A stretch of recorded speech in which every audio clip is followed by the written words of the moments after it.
गृहस्थ के सुमन गुच्छ यानी विवाह का मुख्य उद्देश्य। विवाह से क्या होता है, कैसे करना चाहिए, विवाह के बाद गृहस्थ जीवन के कुछ उद्देश्य। शोनाभौ स्वसुरेभ्यः शोनापत्ते गृहेभ्यः शोनास्ये सर्वस्यै शोनापुष्टा एकाम्भौ। हे वधू, तू ससुरों के लिए, पति के लिए, कुटुंब के लिए और घर की सब प्रजाओं के लिए सुखदायिनी हो। हे सुमंगली, तू घर के सभी व्यक्तियों का पोषण करने वाली हो। सम्राज्ञी स्वसुरे भव सम्राज्ञी स्वस्त्रवां भव ननांदरी सम्राज्ञी भव सम्राज्ञी अधिदेवृकु। ये वधू, तू सास, ससुर, ननद और देवरों के हृदय की रानी बनकर इस घर में निवास कर। इहैवोष्टमावयोष्टं विश्वमायुर्व्यस्मतुं क्रीडन्तो पुत्रैर्नाप्तिर्भिर्मोदमानो संस्तुतौः। ये दंपति, तुम दोनों इस गृहस्थ जीवन में सदा मिलकर रहो, कभी एक दूसरे से पृथक मत हो। पुत्र पौत्रों और नातियों के साथ हंसते और खेलते हुए अपने उत्तम घर में आनंद विभोर होते हुए पूर्ण आयु को भोगो। शोनाद्योनिरधिबुध्यमानो हसामुदो महसा मोदमानो शुभु सुपुत्रो सुगृहो तराथो जीवा उखसो विभाति।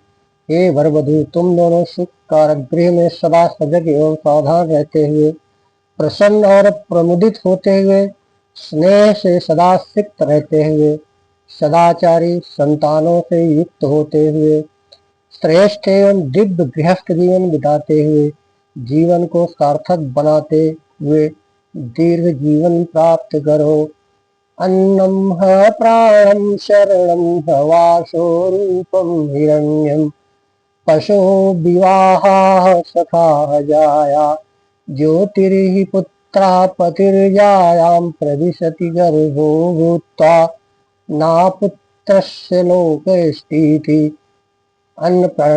अप्राण अन्न के समान सुखदायी है, घर शरण आश्रय के समान सुखदायी है, स्वर्ण सुंदर रूप के समान सुखदायी है, विवाह दुग्ध आज से सुख देने वाले गौ आदि पशुओं की भांति सुखदायी है, स्त्री सच्चे मित्र की भांति सुख देने वाली है, पुत्र प्रकाश की भांति चांदना छिटकाना सुख देने वाला है, पति गर्भ रूप से अपनी पत्नी में प्रवेश करता है, जिसके पुत्र नहीं है उसका सांसारिक जीवन भी फीका है।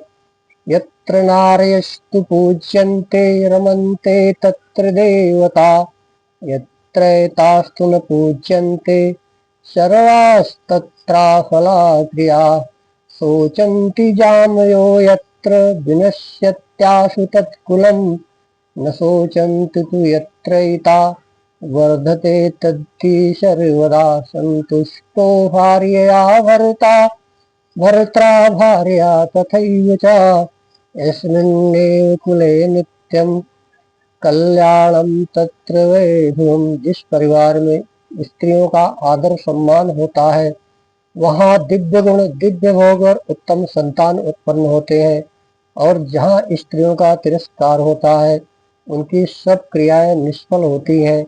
जिस कुल में स्त्रियां शोकाकुल रहती हैं, वह कुल शीघ्र नष्ट हो जाता है।